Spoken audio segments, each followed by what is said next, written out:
Breaking news! There's a twist in the playoff landscape that few fans are talking about yet, but when you understand it, you'll see why the Ravens are facing one of the most pressured situations in recent memory. It's not just about winning games, it's about rewriting the ending of a story that has haunted this team for years. But before we begin, don't forget to like the video if you're a die-hard Ravens fan. This helps more fans find this video and join the cheering. And while you're here, leave a comment. This is our year, if you believe the Ravens are about to surprise the world. Now, let's talk about what's really happening. The math is simple. Win out, and you're in. Win the next 3, and you don't just secure a playoff spot, you snatch the AFC North crown and with it, a home playoff game. But here's where it gets wild. Asterisk, every single playoff scenario for the Ravens ends with one condition asterisk. Baltimore must beat the Pittsburgh Steelers in Week 18. Not one or two of the possibilities. All of them. Even if the Ravens win their next 2 games against the Patriots and the Packers, and even if the Steelers lose their next 2 against the Lions and the Browns, the Ravens still need to beat Pittsburgh in the final game to clinch. Let that sink in. It doesn't matter what happens beforehand. If Baltimore stumbles in that final game at Acrisure Stadium, they could be watching the postseason from the couch, swept by their arch-rivals and knocked out of contention.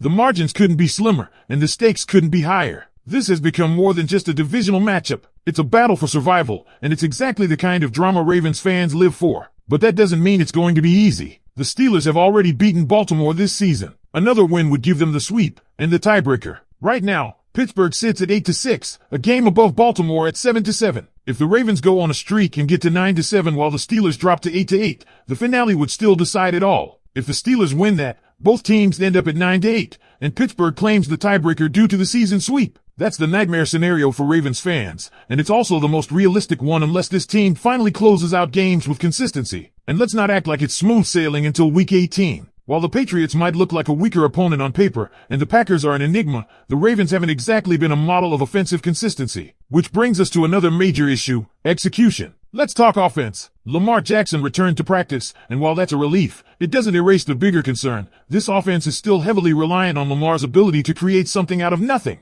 The system itself often feels like it's collapsing unless he pulls off a miraculous scramble or a highlight reel play. And fans are starting to take notice. A compelling argument from a supporter pointed out how the Ravens' offensive structure lacks discipline and fluidity. Illegal formation penalties, poor spacing, and a baffling dependence on improvisation leave Lamar exposed and the offense stagnant. This team doesn't operate with surgical precision like Kansas City, far from it. It's painfully obvious when you compare it to elite teams. The Chiefs operate on rhythm, timing, and structure. The Ravens? Too often it's Lamar, save us. And if he doesn't, 3 and out. That kind of approach can't sustain through the playoffs. The question needs to be asked, is this really a pick-your-poison offense, or is this a system barely surviving off of Lamar's heroics? And what about the weapons? Zay Flowers is balling, no question. But where's the help? Rashad Bateman has been quiet, and Justice Hill's usage feels sporadic. Fans are calling for a bold move, trade both to Dallas, grab a big-body WR like Chris Brazzell or a playmaker like Carnell Tate, and give Lamar what he truly needs, a legitimate second threat. Even DeAndre Hopkins has been floated as a red zone specialist. And maybe it's not a bad idea,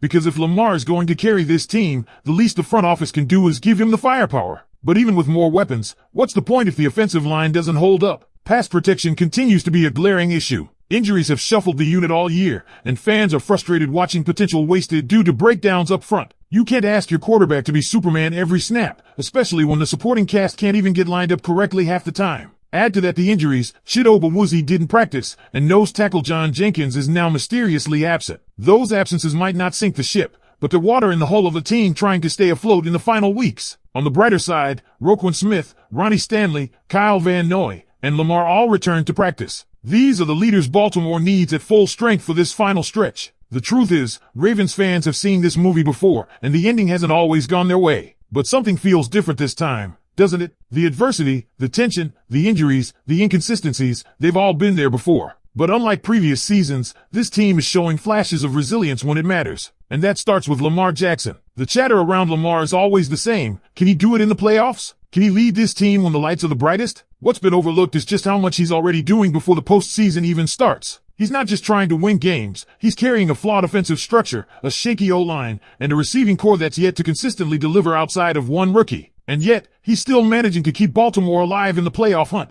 That's not just leadership, that's grit. And with his recent return to practice, all eyes are on whether he'll start turning the corner into MVP form just in time for the final push. The signs are there. The movement looks sharper. The awareness is back. And according to fans, the juke and wiggle that made him electric in 2019, it's on the way. But Lamar can't do it alone. The offensive line has to step up. Protection has to improve, full stop. Daniel Fallalay is entering free agency, Tyler Linderbaum is scheduled to be one as well, and Andrew Voorhees is still a major question mark. That's potentially 3 openings on a unit already struggling to hold its ground. And if General Manager Eric DeCosta doesn't address that aggressively, Ravens fans might be staring at another year where offensive dysfunction crushes postseason hopes. And let's not forget the defense. Roquan Smith is the heartbeat. Kyle Hamilton is the chess piece. But fans are calling for more pass rush, consistently. Too many games this season have seen quarterbacks with far too much time to operate. Without pressure, it doesn't matter how good your secondary is. The likes of Kyle Van Noy have flashed, but it hasn't always been sustained.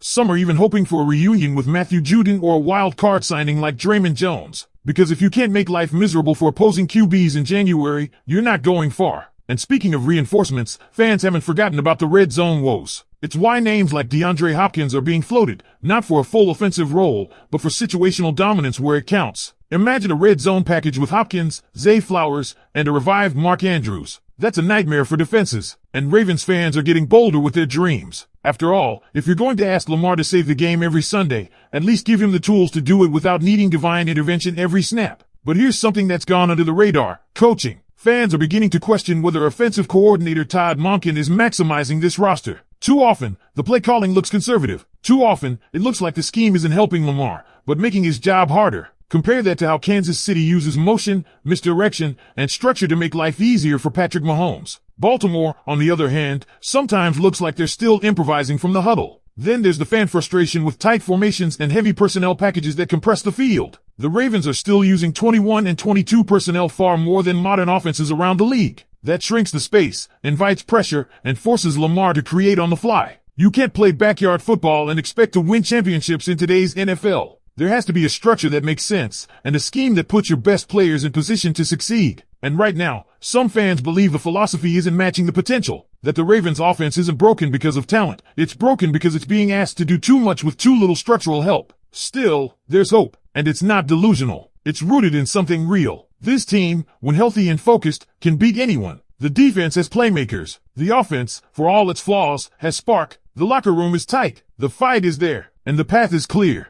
Beat the Patriots, beat the Packers, and then beat the Steelers in Pittsburgh. That last one, it's the ultimate test. If the Ravens can do that, they don't just prove they're worthy of the postseason. They prove they're battle-tested. So we turn to you now, Ravens fans. With everything on the line, do you believe this team has what it takes to run the table and reclaim the AFC North? Make sure to subscribe to the channel if you haven't already, and smash that like button to show your support for the squad. Drop a comment and let us know, will the Ravens finally finish the job, or are we headed for another heartbreak? And stick around, we've got another video on screen right now breaking down Lamar's playoff track record and what he needs to prove this January. Hit that next and we'll see you there.